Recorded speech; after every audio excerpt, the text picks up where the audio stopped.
جی آج انتہائی اچھا ایک یہاں پہ پروگرام ہوا جو کہ ہمارے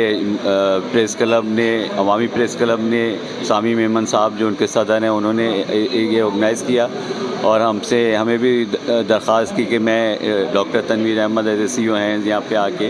ان کے بارے میں ان کو شاباش دے سکوں اور ان کو کچھ ان کی مدد کر سکوں ان بچوں کی، تاکہ وہ آگے کی تعلیم جاری رکھ سکیں۔ میرے خیال سے یہ بہت ہی اچھا اقدام ہے، اور اس میں جتنا ہم شاباش دیں ان ماں باپ کو جنہوں نے بڑی تکلیفوں کے بعد اپنے بچوں کو میٹرک کرایا، اور ان بچوں کو بھی شاباشوں کے دو انتہائی نامساعد حالت میں وہ میٹرک کر سکے، اور ایسے ہزاروں لاکھوں بچے ہیں جو یہ کام کر رہے ہیں، ہم سب کو ان کو شاباش دینی چاہیے۔ لیکن اس میں یہ کام یہاں پہ ختم نہیں ہو جانا چاہیے، یہ کام یہاں پہ شروع ہونا چاہیے کہ ہمارے تعلیمی ادارے